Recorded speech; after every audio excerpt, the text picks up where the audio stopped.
The current ruling system has falsified history. What if the old world was invaded by another country which is located in a place which we don't know? What if they came here and destroyed everything and then deleted our history and removed our technology? Could this be the reason why there are so many lies in history and science, so that no one finds out that they are living in a land which we do not know about? The people in power control the media and the education system in the world, and they choose what to report, how, and when to report it. Researchers have found evidence showing that history is a lie, or a great part of it was fraudulently staged and organized. Let's peel the onion of lies, shall we? You are listening to Veritas. If this is your first time, welcome home. To listen to tonight's full interview and all of our material, join the Veritas family and click on the subscribe button at veritasradio.com. You can make your purchase with a credit card, PayPal, cash, check, money order, and even cryptocurrency. Don't forget to visit the Veritas store for focused life force energy, MMS, rebounders, pure organic sulfur, flash drives with all our Sanitas and Veritas seasons, and other great products. And if you want to get in touch with Mel, want to be a guest on this radio program, have a guest suggestion, or have feedback, just click on the contact button of our website at veritasradio.com. And now, here's your host, Mel Hostelrick. David Ewing Jr. has traveled to over 2,500 cities and places worldwide and has done much historical research for over 20 years, acquiring great knowledge of world history. And this is a shortened version of his biography because I would rather let David tell his story himself. And directly from Manchester, England, I'd like to welcome David Ewing Jr. Hello, David, and welcome to Veritas. How are you? I'm fine, thank you very much. Well, David, I've spent the past few days reading a number of your books, 6 to be specific, but you have written many more. But there are 2 common traits I find most interesting. Number 1, history is a lie, and number 2, the number 19. But before you address those and you answer those questions, give us your background, your backstory, and how you came to your conclusions that history is a lie. And by the way, for the record, I don't think this will be your last time on this show because I think we're going to touch the tip of the iceberg today. Okay. Now, when I traveled around the world, basically it's around the world, I went to many different cities. Like somebody can say they've been to the United States and they can say they've been to New York. But there's so many cities in the United States. So I always wanted to go to many cities. I don't know why. I like going to cities. So Russia is another big country. Some people have been to 2 or 3 cities there, but they can say they've been to Russia, but, it's like it's a big place. So is China, so is Europe. So when I was traveling around the world, what I found very strange is that in every country, basically, they have different histories. So the thing is, wherever I went, I noticed there was conflicts, local conflicts in many places. And it was all about history. Like, the thing is, when I went to China, I went to cinema there with somebody who's Chinese. And they invited me to cinema. We were having a meeting. It was to do with business. But at that time, this is 20 or 25 years ago, there was not much to do there. At that time, Shanghai it was in Shanghai, and in Shanghai, basically, half the skyscrapers weren't there. So when I went there, there was a movie there, and it was just focusing on World War II. It was basically boring for me, for my standards. And it was just talking about Japan did this, Japan did that, history, this, that. Yeah, so I got a negative impression of Japan. But then when I'm next door in Japan, I mentioned it to somebody, and then they were turning around and saying, oh, the Chinese have fabricated their history, this, that, everything. And I thought, okay. So then you're in Korea next door, and then they turn around and say, don't you know, the Chinese fabricated their history and the Japanese, blah, blah, blah. So then when you go to Russia, the Russians say, this is world history, this is the correct version. And they'll say, the Europeans are telling lies. Well, they'll focus more on Germany because Germany is the nearest Western neighbor. And then if you're in England, they'll turn around and say the French, the Germans, they're telling lies. etc. So it just goes on and on. Oh, if you're in the Middle East, yeah, they're just going to say, hey, Europe's telling lies and the West, the Americans are telling lies, and things like this. It just goes on. Then you've got the American Indians. They're going to say, hey, half the history is a lie. Then you've got the African Americans, and they're going to say, hey, this history is a lie, that history is a lie. And it just goes on and on and on. And then you turn around and think, what the hell is going on? Yeah, it's like from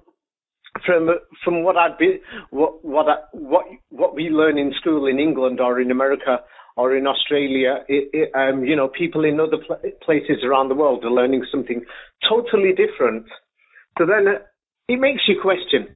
But I started questioning when I was young, a lot younger.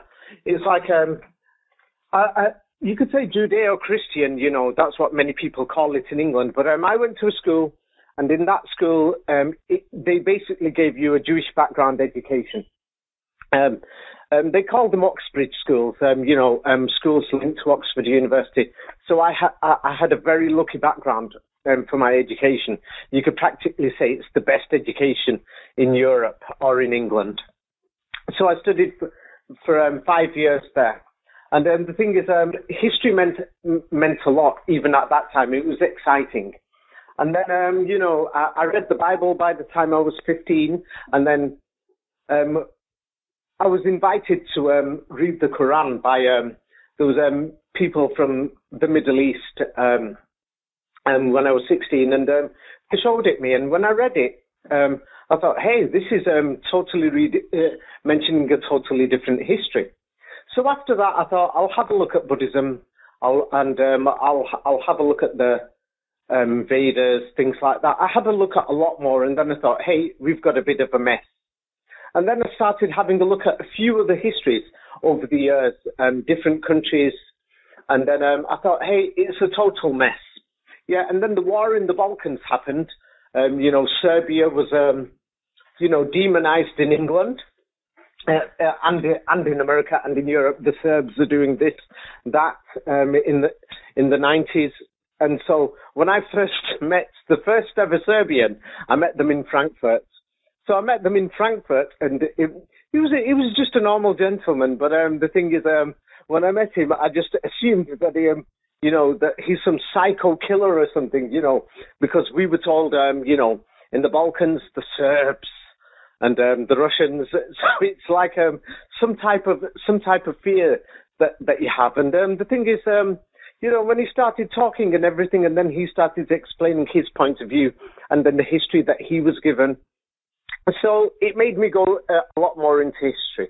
And then I found a lot more history, and then over the years I have to explain it to many different people.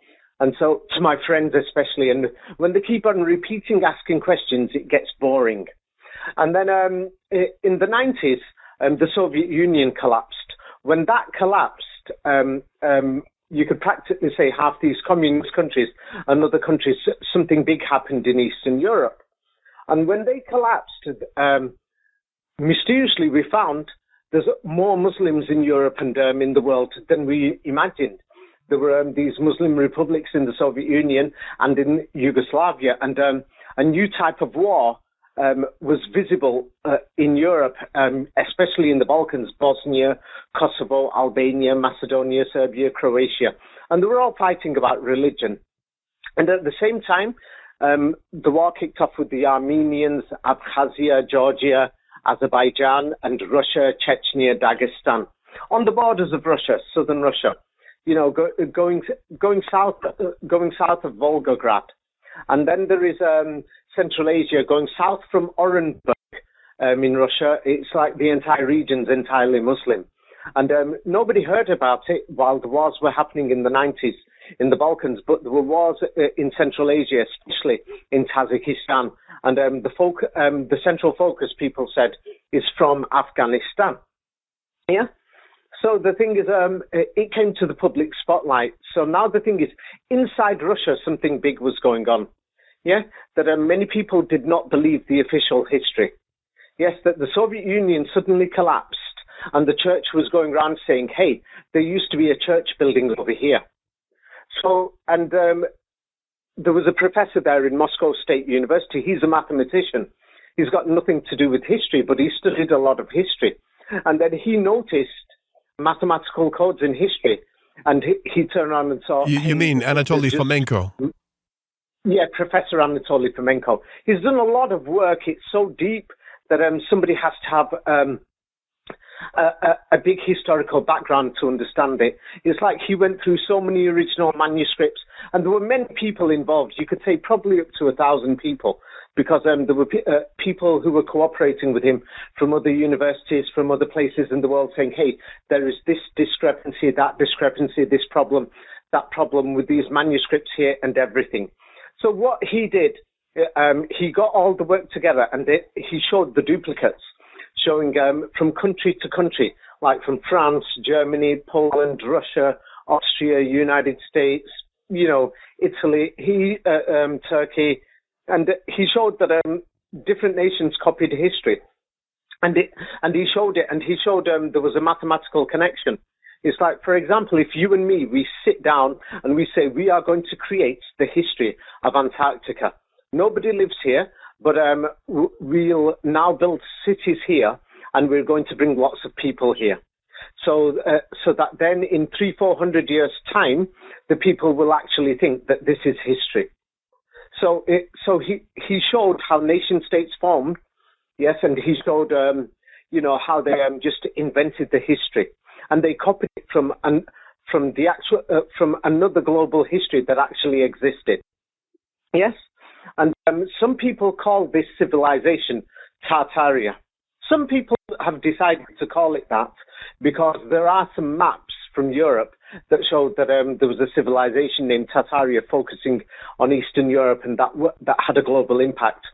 But Professor Anatoly Fomenko has shown that this civilization was also, to some people, known as the Kingdom of Israel. Yes.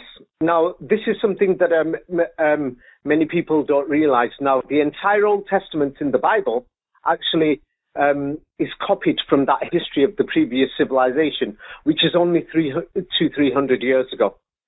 So you can call it the Kingdom of Israel if you want, which had King David and King Solomon.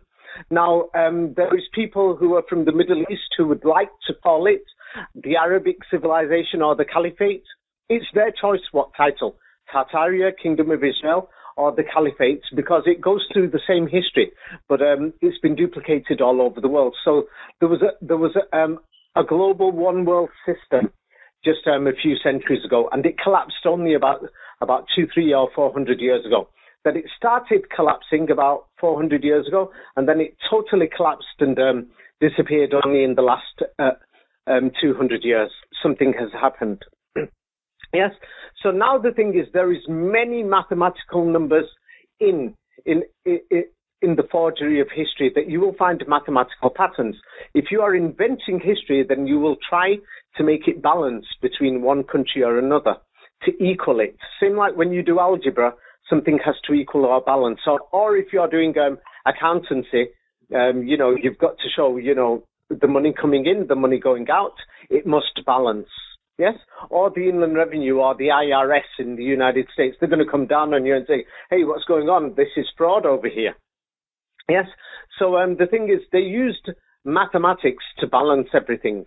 Yeah, which is normal. If I'm going to invent history, I would like the story to balance. So they used mathematics, and they're still using that mathematics today in inventing history for control. Yes. So now there's many numbers there. You could find the number 7, 11, 33. People are talking about these things. But the thing is, when you go into the number 7, it's like there's 77, or there's 11, 22, 33. You could say there's 33, but 33 is a multiple of 11. But now a very big prime number is 19. And the thing is, 19 also represents the alpha and the omega. So this is very important because it represents the alpha and the omega. For some reason, 19 stands out more than any other number in the fraudulent, falsified history. You'll find it in the data of Napoleon Bonaparte. You'll find it in the Crusades. Like, for example, they say that Frederick Barbarossa marched from Europe through the Balkans, through Belgrade. He had 190,000 soldiers, 190,000, a multiple of 19. So it's like when you see these things, then you can figure out where history has been falsified. So what I did is I wrote my books in a simple way, because I noticed that the way that people are writing books, that how we write them, like when you do a master's degree, you have to do a thesis in English, we call it, or an assignment. You do a very big one in many subjects. And the way they make you do these assignments in university for a master's degree, it's very good, because you have to do the research and you have to show you've got the research skills. But now when you actually write down your thesis, what they've done is that people are putting references on the back. Now, instead of references inside the actual thesis, let's say when you've got a textbook or a book. So now anybody who's reading any books, history books, many people are not going to check references. And the references always come back to the same historical documents that we cannot even verify in history books. So this is the biggest problem with history books. Yes? Anyway, that gives you a basic outline of what I did. And so I made my book simple, yes, so that people can go and check things very easily, saying, hey, David's just said this. I can check it in Google in 2 minutes. So this is the reason why I did my book in that way, so that people can check something. Instead of, there's hundreds, thousands of books out there now who are claiming, hey, I've got the truth here, or something, this is very important or special information. But the thing is, people can't check many things. There's so many videos online of world history, mud floods, Tartaria, conspiracies. And people are going to put photographs there, they're going to show quotes here and there. But you can't check many things. It's a nightmare for people to go and check things. So many people are going to say history is a lie, this, that, but they haven't got people thinking. But as far the way I've written my books, from what I've seen from my feedback, is that anybody who's read any of my books turn around and thinks, whoa, what the hell's going on here? There's something wrong here. That people can just feel it straight away. I don't know. Did you feel that straight away? There's something wrong? Something happened with my headphones. 1 second, please. Can you hear? Okay, here we go. Can you hear me okay? Yes. Okay, good. I can hear you. Yes, I did. Yes. I did. But I'm going to play devil's advocate for a moment, and I appreciate what you just said, that instead of having the references in the back, because nobody checks them, you put them almost after every paragraph. But if I'm not mistaken, a lot of that comes from Google searches, correct? Right. I will give you an example now. Okay, but hold on. Before you say that, I just want to say Google is known to completely. I mean, if you make any search right now on Google, it's going to tell you, oh, we found 2 billion items. But once you start looking, 1, 2, 3, 4, then in the end, you only see about maybe a few hundred. So how do we know that the links that you included are not being curated by the controllers? Okay. Yes. Okay, now I'm going to tell you something now. So what I have done is this. Like, for example, there is the book with the Alpha and the Omega code. Yes? Now, the Alpha and the Omega code, now, for example, I've put on the scene for September the 11th. Now, September the 11th is a very serious thing to half the people around the world who are thinking, what the hell is going on? So now the thing is, you can open up a history book, yes, and have a look at different opinions. So now what I did for September the 11th, yes, I put down the major news and the major history that the people in power are showing to the world. Like, for example, what is the New York Times saying? What is the Washington Post saying? What is ABC News saying? What is CNN News saying? What is the BBC? Because this is going to be the official history for them, the people in power. Because this is what they're using now for fact checkers. For example, on Facebook, if it's in the New York Times and it's been verified by a politician in Washington, D.C. or the Washington Post or the BBC or France 24, yes, we accept it. If it's by somebody else, we don't. So now official historians in school, we're talking about for the average person like you and me, we are affected by what they're going to be saying in the New York Times. We are affected by what is going to be on a .gov website. So what I've done is I've put those major websites that people can go on. So the thing is, I've actually checked the websites myself. Then I actually take a photograph to show that I haven't modified anything, that people can actually go and check things themselves, and that's what people have done. Yes. So I have picked and choose websites that I'm not going to choose a source. I'm not going to choose a source that is not widely available. I'm putting on the sources that the people in power are showing to you and me. Yes. Like, for example, in Europe and Australia, the Daily Mirror, the Daily Telegraph, they're big in this side of the world. For your side of the world, the New York Times, the New York Post, Washington Post. So I put on the major sources so that people can go out there and check and say, hey, these people they're showing this history with this type of mathematics. So I've made sure that I put on the sources that they are showing to the world. But don't all those sources get their... It did, but I believe through the years I've found that the source of most news worldwide comes from one entity, a so-called cooperative nonprofit agency, which is owned by allegedly owned by most of the news agencies around the world, and we know that the Rothschilds are behind it. I'm talking about the Associated Press. Here in the United States, for example, a lot of news, if you watch the news on TV or even written, they say we do not confirm this unless it comes from AP or the Associated Press. Yeah. Okay. Now, you mentioned the Rothschilds. So now, the other books I've not sent you about Napoleon Bonaparte, especially.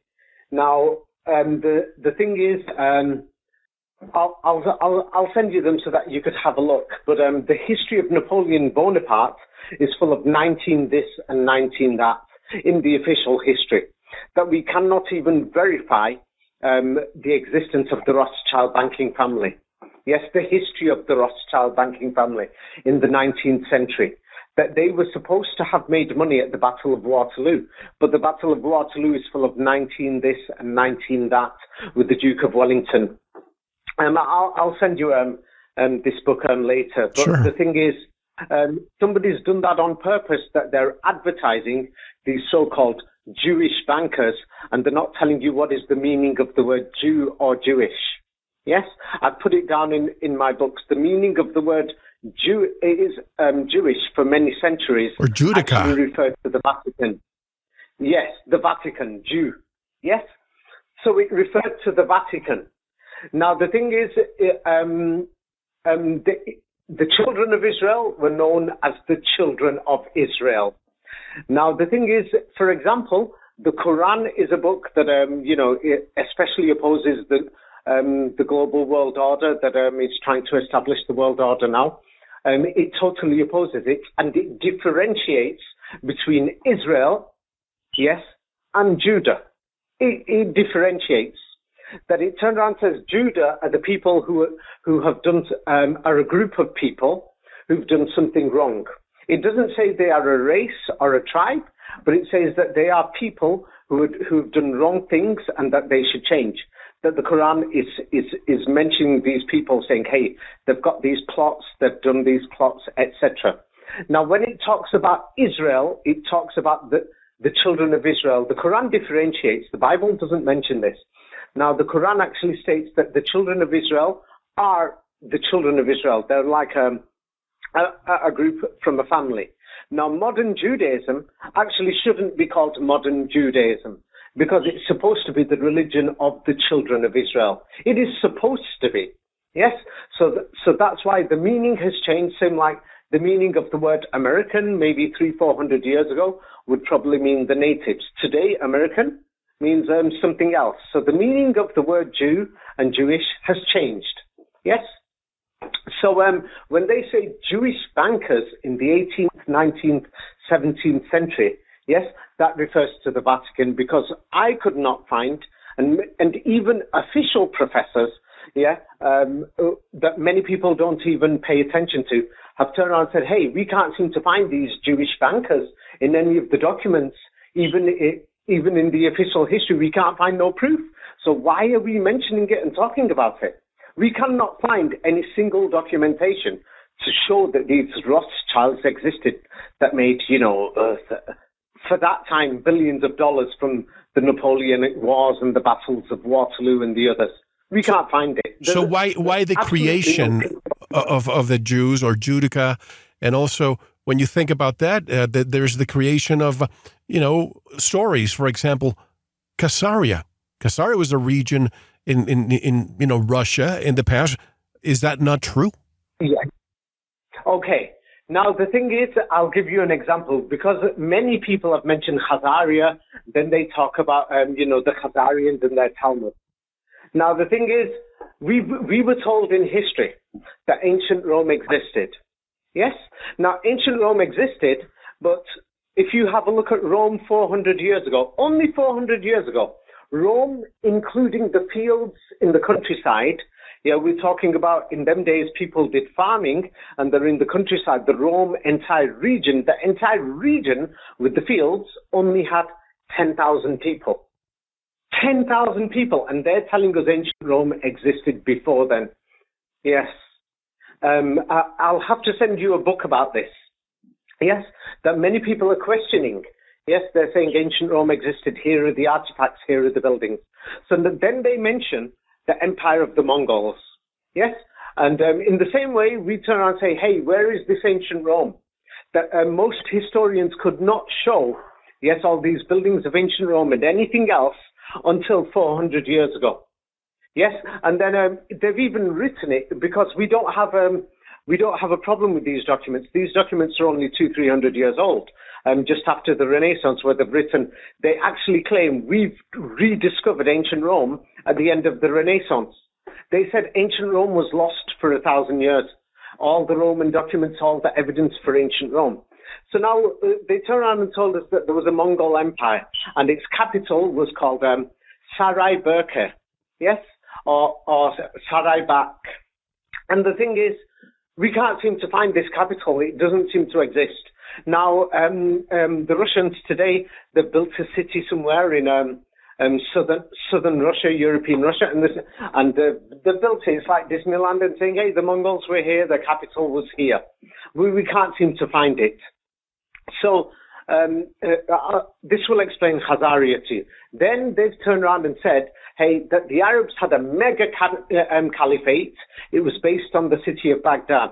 And then we can't seem to find the historical Baghdad.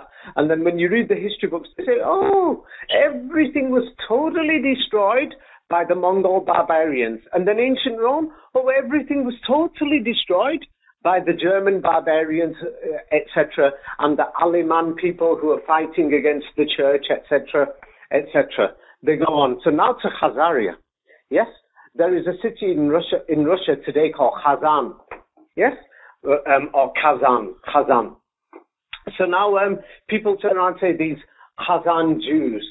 So now if we went to the entire region, Professor Anatoly Fomenko pointed out, and he even did maps of it to show the distribution, that in this entire Khazarian region, yes, all we found is Arabic coins with Arabic writing.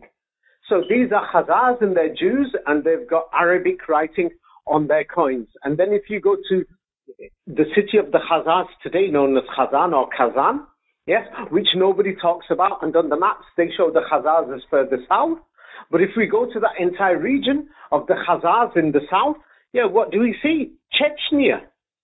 Yeah, Chechnya, and they're supposedly Muslims. Yeah, and then if you go to Kazan city, that's supposed to be a Muslim city too. So when people talk about Khazaria, yeah, Anatoly Fomenko showed a bit more of the history to show there's something suspicious. In the same way, for example, many people don't know. Yeah. 90% of the people who follow Judaism or who are called Jewish today, yes, 90% of these so-called Jewish people spoke Arabic until the 18th century. Yes, and 90%. They spoke Arabic. They wrote in Arabic. Apart from a few of them in Europe, they had not one language. Like some of them spoke Yiddish. Others spoke. That's in Germany, but they're a minority, and some of them spoke French in France, or they spoke Old Slavic in Poland and in Russia. But it's strange that they were speaking Arabic. And then as far as we can see, the so-called Jewish people were speaking Arabic for at least 2,000 years. And if we follow official history, 2,000 years, there's a man who came for the lost sheep of Israel, and the lost sheep are speaking Arabic, and they're writing in Arabic, and most of them lived in Spain. Yes, the majority of the Jews lived in Spain. Yes, 1,500 years ago. We're talking about 80% of them. Yes, the majority of the Jewish people. And these people, they spoke Arabic. Yes, but today in history, they say this was an Arab civilization. There is no evidence that it ever was an Arab civilization. It seems like it was a children of Israel, not modern Judaism, a children of Israel civilization who spoke Arabic. So now if Jesus Christ came for the lost sheep of Israel, it doesn't make sense that he came in the deserts of the Middle East. So where does the Hebrew language come from? The Hebrew language. This is in my new book. I should have, not the new book, another new book I did 2 months ago. It's very shocking. Now, you will be surprised, but nobody spoke Hebrew language, yes, until the 20th century. And they didn't even speak it fluently until the 1950s, 60s, and 70s, which is very shocking. Yes, and then the first Hebrew dictionary, they started compiling it only after 1880s. Yes, and it was done by a man called Eliezer ben Yehuda, who's creating the first Hebrew dictionary. And he had a committee of his men, who were helping him do research. Yeah, and he came from the Baltics, Estonia, Lithuania, Latvia, from that region. And then he went to live in, at that time it was called British Palestine. He went to live there, and he thought, hey, I'm going to create a Hebrew dictionary. And he said, I want to create a Hebrew language. Yes, and he started teaching his children. His children were amongst the first people to learn this Hebrew language. Yes, and the thing is, what he did, you can find photographs of him online compiling the Hebrew dictionary with his committee and all his friends, yes, who were helping him. Obviously, he was being financed, and he was a humanist. A humanist is important because most of the humanists, were working for the Vatican after the Renaissance. Almost all of them, basically, were working for the Vatican. So now this guy comes along and he's compiling a Hebrew dictionary. He opens up the Mishnah, the Talmud, and the Hebrew Bible. He opens it up. And do you know what he finds? People don't know the meaning of these Hebrew words. This is 1880, not today. So if you were alive in 1880 and you opened up the Hebrew Bible, you won't know what it means. But you'll say, hey, there's an English translation at the time and a French one and a German one. But if you had a look at the English, French, German translations, at that time, they were all different. It's because people were guessing the meanings. So everybody said to Eliezer ben Yehuda, and they asked him questions saying, how do you know what the meaning of these words are in Hebrew, in the Mishnah, the Talmud, and the Hebrew Bible? He gave an answer. And this answer, you could find it, it's in Wikipedia, it's in Haaretz, the Israeli, one of Israel's national newspapers. This is official history in Israel, that he's actually confirmed, and he said, I know the meaning of these words, because these words aren't actually Hebrew, they're actually Arabic. But they've got a new design. The Hebrew letter, it's just a new design, I could design the English alphabet in a new way. So he actually explained, we know the meaning of these words in the Mishnah, the Talmud, and everything. And so what he did was, he added new words, and him and his committee, and they changed many words, and they created a language called Hebrew, which is now spoken today. Like, for example, this word is actually in the Old Testament. It says Moses came from Mount Sinai, yes, with a message from God known as the Torah. And the Torah is actually in the Hebrew words in the Old Testament. It says the Torah was actually called the Quran. It actually says this. in the Old Testament. It says Moses came with the Quran in his head. It says it was shining on his head.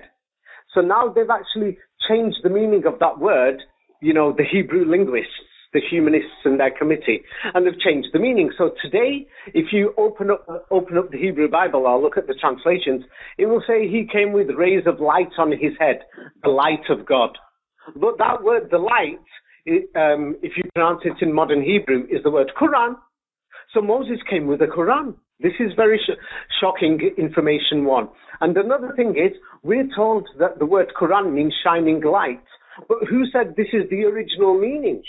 Because they've already changed the meaning when him and his committee sat down and they decided what the words were. And then he actually says, hey, we've got lots of words. We've added them from the Palestinians, this, that, to create a full Hebrew language. Because the Hebrew in the Old Testament and the Mishnah and the Talmud is incomplete. But these words are all Arabic. He's practically said this himself. There's photographs of him compiling the dictionary with Arabic books. Let me ask you this, David. No, because I'm thinking what you're saying. Yes. Somebody's trying to erase languages. Take Franco, for example, in Spain. I mean, before he came along, there were dialects, my Catalan, Valencian, Galician, Basque, Andalusian, which was more or less like Arabic. And then Franco wanted to replace the original culture, the language and history of the people. Then he could create a new Spain that he wished to have. Is this what's been happening throughout history? Yes. Same thing in Germany and in Italy? Yes, as you've noticed, this information is in my books. It's not just Germany, Italy, it's in China. We can't find people who spoke modern Mandarin 150 years ago, or what they call Putonghua. We can't find it. We can't find people who spoke Japanese 100 years ago. We can't find people who spoke modern Korean 100 years ago. We can't find people who spoke Sanskrit 150 years ago. It's actually very shocking that, for example, Sanskrit, the thing is, it's in the Indian newspapers in India, in the universities, they know this. They say, hey, that the Jesuits and the colonialists and other people, they knew Sanskrit when they came here as invaders, but even we didn't know it. This is very shocking information. Yes. And then, for example, they call them pundits in India, the people who went out saying, we know some things that are in the Vedas.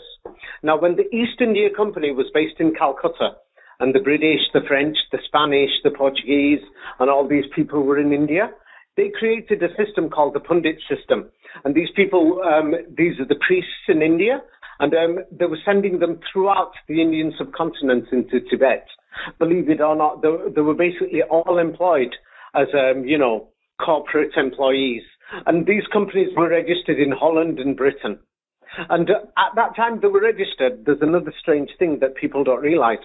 The authorities in Holland spoke French. The authorities in England spoke French. They were using French. Yes? Not modern French, a bit older French. So now you've mentioned Catalan and General Franco. So now there is Catalonia, Qatar. And then they say the Khatars, Khazar. Yes. So the thing is, Anatoly Fomenko, he said something which sounds strange and sounds unbelievable at first. He says that the Khatars in Europe that are in Catalonia, Barcelona, that region in southern France, south from Lyon in France, all the way to, north of Valencia. I've been to that region.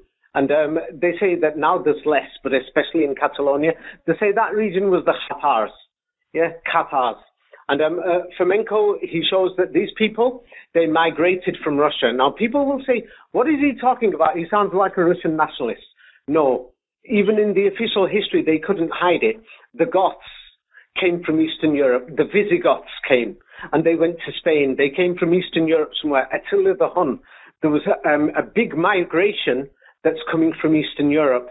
And they say the Goths, the barbarians, they invaded the Roman Empire, and then they totally ransacked it and overran it. Yeah? So the thing is, Franco was one of them who's getting rid of the languages. But now we have a very serious question and a serious problem. these so-called Latin American countries that are all speaking Spanish. If the Spaniards couldn't speak Spanish 150 years ago, where did the Spanish language come from? That all these nation states like Argentina, Chile, Bolivia, Uruguay, Venezuela, they're teaching everybody in school this language. So we've got a problem with the history of the so-called Spanish empires that went to the United States as well. They had the Inquisition in the United States, the Spanish Inquisition, and they went to Mexico. So were they speaking Spanish? Where did that come from then? How From did the Spanish church? get to Mexico? Where did that come from? Where did that come? The Spanish come from the priests that came to this area of the world, convert or die, basically. Right now, the convert and die things. Now, before that, let me see now for the Spanish language.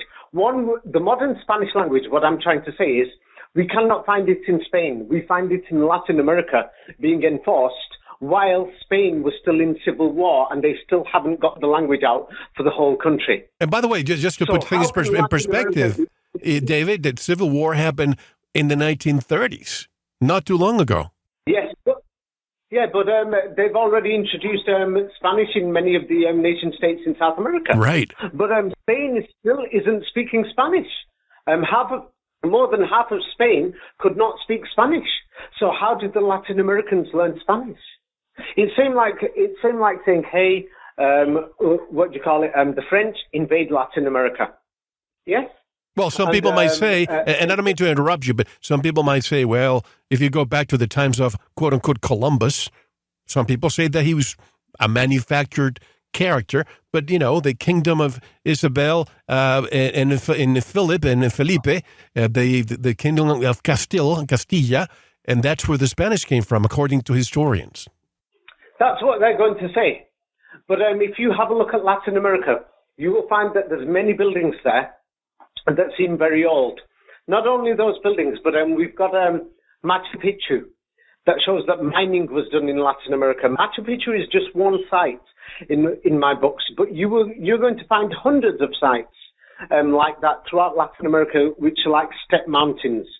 And that shows that people have been going to Latin America before. It's ridiculous to say that nobody went to the Americas until Columbus went there. And even the story of Columbus doesn't make sense. That's a total fraud. Yes, it just totally doesn't make sense. We've got some maps, like the Piri Reis map they show from Istanbul. Yes, for example, that shows that the coastline of Latin America, they already knew it in the 15th century. Have you heard of that map? I certainly have. Okay, but many people have not investigated Istanbul. So I thought I'll investigate Istanbul. Now, the British and the French and the Americans occupied Istanbul. Seemed like they occupied Baghdad and Afghanistan. It seemed like me coming into your house, I throw you out and I'm inside your house. Then I'm turning around and saying, hey, I just found this map inside your house. And this map is many centuries old.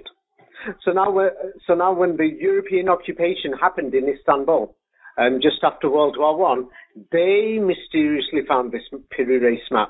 So now this Piri Reis map is under question. So we got a serious problem with that. Nobody's mentioned this, actually. I think possibly Flamenco's team has mentioned it. Apart from that team, nobody else. Why do you think they're also, speaking of the Spaniards, now let's talk about the Germans. What do you think obviously Canada, you have a lot of Germanic migration to this part of the world in the United States, but Mexico, South America, especially in Brazil and Argentina, millions of Germans there. Yes, and in Brazil. Yes, and the thing is, if you have a look at the languages that they spoke, the thing is that they didn't even speak German. Hunsrück. Yes, and but now we've got a problem with Hunsrück as well. Many people have not checked. Hunsrück, yes, was actually standardized, like a group of people like you and me sitting down and saying, hey, we're going to create the Hunsrück language, and then we're going to teach it to the German people in Argentina and Brazil. So that's what they did. So even Hunsrück is not the original. There is an original before this. Yes. What about? So I checked this and I thought, oh my God. It's so interesting reading your books, David, because you're throwing a lot of buckets of cold water. You're changing paradigms. You've traveled the world. But, I remember visiting Morocco and seeing all those alleged Roman architecture. Same thing in other parts of the world, in Ephesus, in Turkey. And, of course, you go to the Forum in Rome and you see these artifacts and columns there. But you're saying that was placed there and they were buried and unburied for a photo op. Tell me more. Okay. Now that you've mentioned Ephesus, I will tell you what made me look into Ephesus. Okay. Now, Jerusalem. Now, the word Jerusalem, there is many people who are saying, hey, Jerusalem is in the state of Utah. There are some people who say Jerusalem is in Mexico. There are some people who say Jerusalem is in Brazil. Some people say it's in South Africa. Some people say it's in India. Some people say it's in Germany. They say Jesus Christ was in Germany. Some people say Barcelona was Jerusalem. Other people say it's Edinburgh. Yes. Some people say Jerusalem was in Japan. So we've got a problem here. There's many cities that claim to be Jerusalem. So then I thought I'd have a look at, I looked at the Hebrew meaning first. Yes. And the basic meaning is supposed to mean city of peace. But then when I had a look at Hebrew, as I've said to you, Hebrew was, we can't seem to find the Hebrew language, that no Jewish people spoke it in history, but that they're saying Jewish people spoke it 2,000 or 3,000 years ago, and they lost it, in Babylon. They're telling us a strange history like this. And then they're saying this language has just been brought back to life after 2,000 years. So, and Ben Yehuda says he brought it back to life by, hey, I found the meanings in the Arabic language. And they changed the pronunciation. So I checked in Arabic, what does the word Jerusalem mean? Yes, it means the house or the area or the land or the city of peace. It's two words, Jar, Uslam. Yes, Jar or Dar. In modern Arabic, it says Dar or Zar. Yes, Dar, Uslam. Yes, so it just means city of Usalam. Yes, in modern pronunciation, Islam. Uslam, if you want to say it in the Western way, Anglo-Saxon way, Jerusalem. Yes, so the word Uslam. So now there's many cities that claim this, and nobody is talking about it. Then Anatoly Fomenko, he writes it in his English translation. He says there was many cities or many places that took this name. It's a generic name, basically meaning that anywhere where they established this system called Islam or Islam, they called it Jerusalem. So if they had the system of Islam in Scotland, they will say this is Jerusalem. This is the city of Islam or Islam. So this created the question, yes, is Islam older than the man who they call the Prophet Muhammad?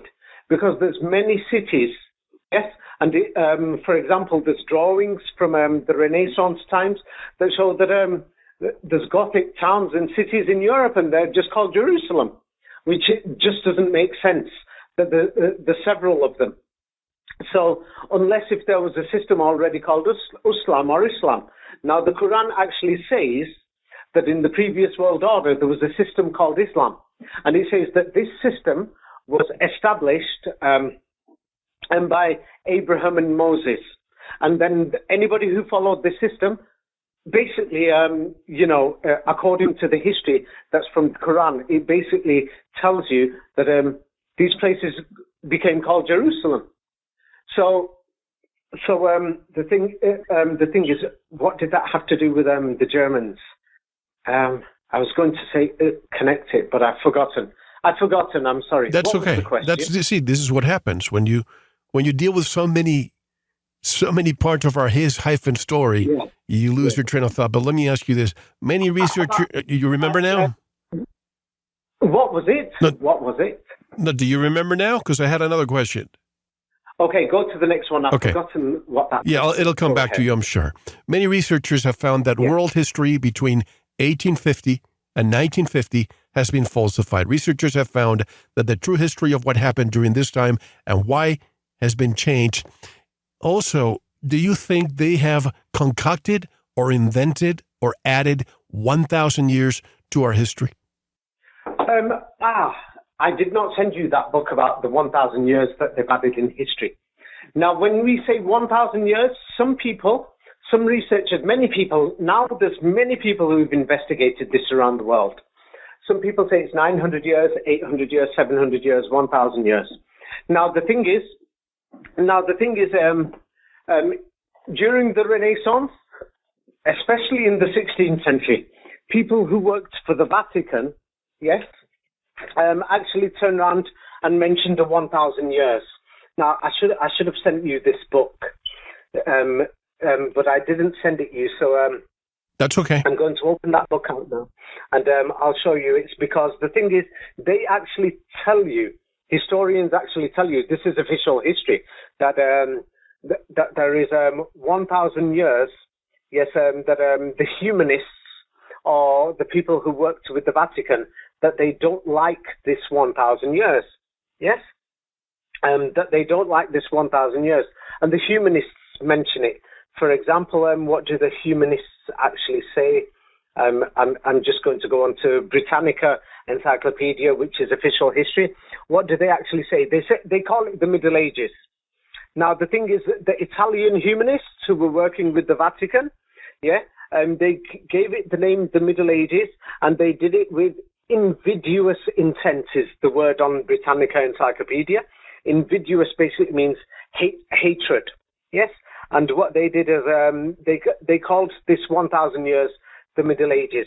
And the reason why they did it, and the exact words in Britannia Encyclopedia, it says, in a sense, the humanists invented the Middle Ages in order to distinguish themselves from it.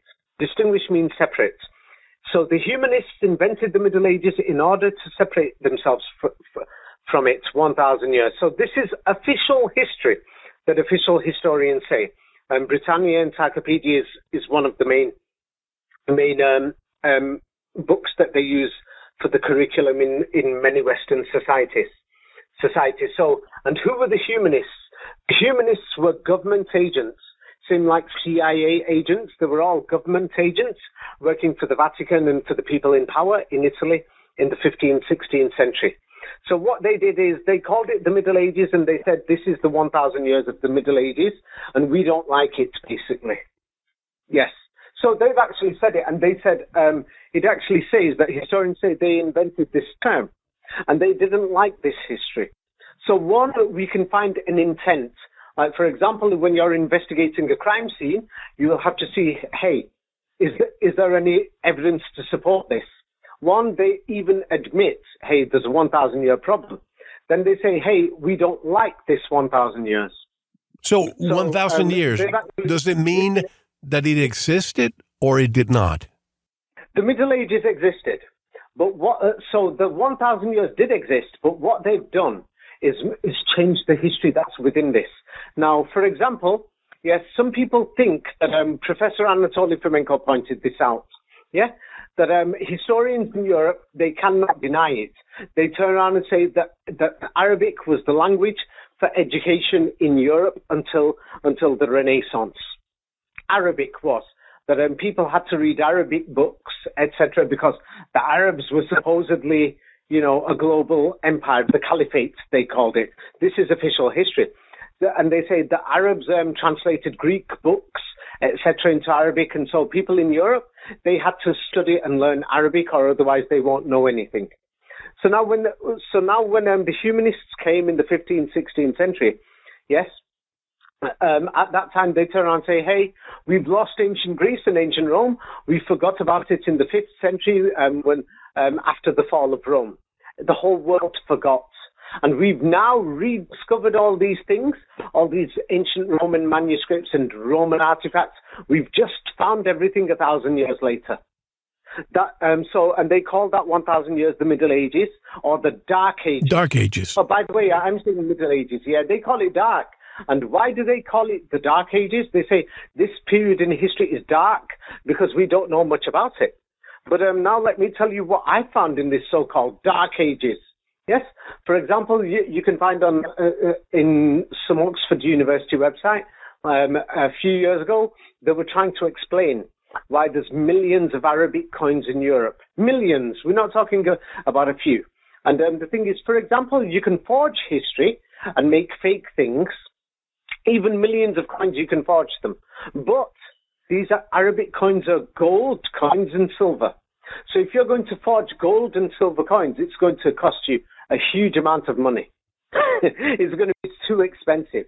So now throughout Europe, we've got millions of Arabic coins that say there is no God except Allah. Yes, throughout Europe, which doesn't make sense. We're finding them in Norway, Sweden, in strange places in Northern Europe, thousands of them. Yes, and there's two types of coins that we found millions of in Europe. Yes, one are Roman coins, and the other one is Arabic coins. So we know that there was Arabic coins in Europe, but now we've got another problem. The majority of the Arabic coins, where they found them in huge amounts throughout Europe, are actually 80% of them. 80% have been found in Europe, not in the Middle East or in Asia.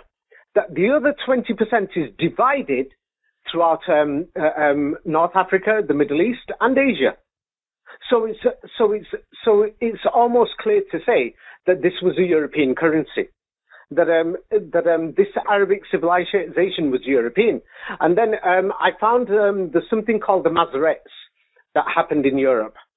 And they claim that the Masorets happened at the beginning of the Middle Ages.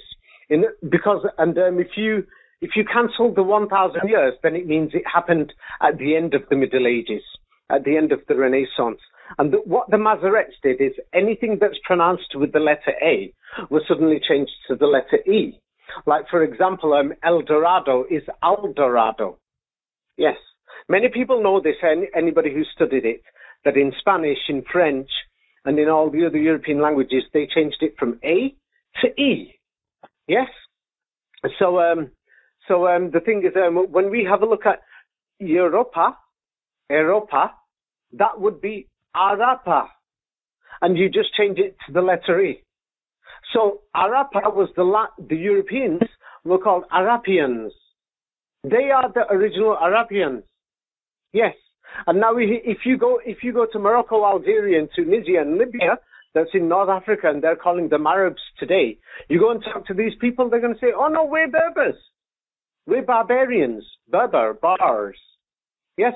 And the word Boers, there's mysteriously another group of bars, yes, who are called the Boers in South Africa, which is strange. Yes, I found a connection between them in the North Africa. The North African people call themselves Boers or Boer. En français, they say Boer or Burette or something they say. And in the South, they call them Boers. Yes? And so the thing is, the actual European civilization or Arapian civilization is the European civilization. Yes? I couldn't find it.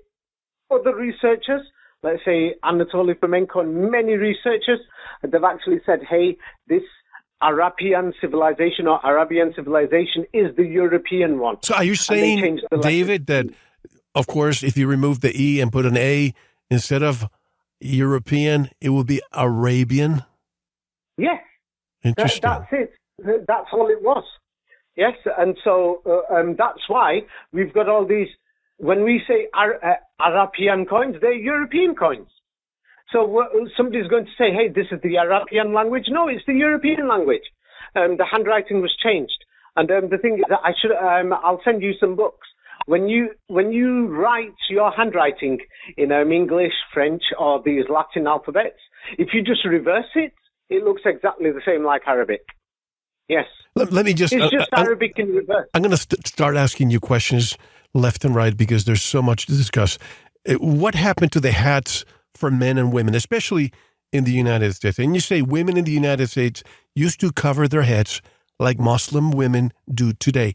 Why do very few people know women dressed in Europe and America the way they did in 1900? Yeah, and that's very shocking. This is very shocking news. It's like it's something that it's hard to believe. It's like if you showed people and said, hey, you showed people in in let's say New York, and you go there and say, hey, where are your ancestors from? They'll say, I heard they came from Scotland or from Ireland or from Holland or from Germany, and say, hey, do you know that when they got off the boat, this is what they looked like? And you can show photographs of the people, and some people will turn around and say, are you sure? Yes. So the thing is, I think they've deliberately hidden this history. The thing is that there was a global dress code just 150 years ago, that the women were dressed exactly the same like how these modern Muslim women are dressing today. And there is everybody can see that I put it in my book that we can see how they've slowly changed society, slowly changed the dress code, and they've encouraged it. Like what they did in World War II was to bring women onto the workforce during World War I and World War II, to get them out of the houses, to make them come to work, and also how they brought all these children and other people to urbanized areas. And they're still doing the urbanization project now, globally around the world. Like the United Nations, they're always speaking about it and saying, hey, we're going to take all our services to the countryside. What are you going to take there? We'll take vaccines, and we'll make sure that they've got internet connection so that they will know what the news and the media are saying. What about food? Forget it. What about water? We don't know. They want vaccines, we'll give it them. They want internet. Yes, we'll make sure that we'll spend millions on internet, bringing the wiring to bring it to all these third world villages. But food, no. And farming, no, we're not going to help them with this. So I noticed that during the corona lockdowns, that because I've got friends all over the world, I communicated with them. And I said to myself, I wish I was somewhere else right now. Because people were sending me videos and showing, hey, I'm over here, I'm in Kazakhstan, in this small town village here. Nobody's wearing masks, nobody's heard of this corona thing. They think it's a joke. Or people telling me, Morocco you mentioned before. Yes, that's one place that people were showing me and saying, yeah, there's nothing going on. Nobody believes it. And they said there's a few policemen who came to our village saying, hey, you got to do this and have the vaccines, but nobody really cared. So the thing is, I'll have to say, the new book that I've just done now called The Illuminati Games, I've mentioned it in that book, how it's very important to them, to the people in power, to make sure that people get connected to what they call information technology, so that to their media, so that you get attached to it, so that then you will know this information, like in England, in the United States, your COVID update. So that exactly. Update. So that everything has to be curated. But we have to take our one and only break. How can people buy your books, learn more about your work, and then I'll tell you what's coming up next, folks, and you don't want to miss part 2. How can people learn more about your work and get your books, David? They could just type my name into Google, David Ewing Jr., Tartaria. I've put them all under the title Tartaria. So it's simple to search for my books. By the way, I see all your books for sale at Amazon. Is that you selling them or somebody else? I've sent them through an American company. Okay. And they've put it in. My books are in Walmart, Waterstones. They're in China. My books are in 20 languages now, worldwide, in 20 languages. So it's like if you're in Turkey, it will be on D&R company. If you're in China, it will be in Dang Dang. It's because I've given it to a company. They've put it on there. They've put it on Google Play, Google Books. Fair enough. Waterstones, Walmart. I know it's in Walmart in America. It's in Rakuten in Japan, Kobo in Canada. So maybe Google search for Amazon first, wherever you're located. It depends on your location. So they're available everywhere in 20 different languages. Fair enough. Great. Well, folks, just to let you know some of the things that are coming up, I want to discuss the Yesu or Yesu coins showing an I or a J where the one is supposed to be. And that's why I'm asking if they actually concocted 1,000 years. And in reality, we might be just here a few hundred years. The orphan trains, the millions of skulls and bones found decorating cathedrals around the world. Why would you do that? Why would you decorate a cathedral full of thousands and sometimes 20 to 50,000 skulls? Talk about the meaning of the word Tartar or Tartaria, the fatherland. And one last thing. I want you to tell me about the Bible and when the Germanic peoples of Europe and America learned the new languages and read the modern Bible. You say they clearly saw that their beliefs did not match what was written in the book known as the Bible. Quote, "This is the reason why many people in the past rejected the modern Bible, not because they were atheists. Many of these people believed in one God, a creator of the universe, but they rejected the Bible because of what they found inside the book." End quote. What did they find inside the book? This and much more, coming part 2. One more hour with David Ewing Jr. This is Mel Hostelrick, and you are listening to Veritas. Don't go anywhere. Thank you for listening to the first part of this important Veritas interview. To listen to the rest, and all of our material, proceed to the Members section, or join the Veritas family by subscribing. Click on the subscribe button at veritasradio.com. You can make your purchase with a credit card, PayPal, cash, check, money order, and even cryptocurrency. We are now accepting Bitcoin, Litecoin, and Ethereum. Don't forget to visit the Veritas store for Focus Life Force Energy, MMS, CBD Pure Hemp Oil, Pure Organic Sulfur, flash drives with all our Sanitas and Veritas seasons, and other great products. And if you're listening on YouTube, like, subscribe, and share it. And click the bell to be notified when new interviews are available. Now, proceed to the Members section or subscribe to listen to the rest of the interview. You don't want to miss it. Thank you for listening to Veritas. Because you don't want to believe. You want to know.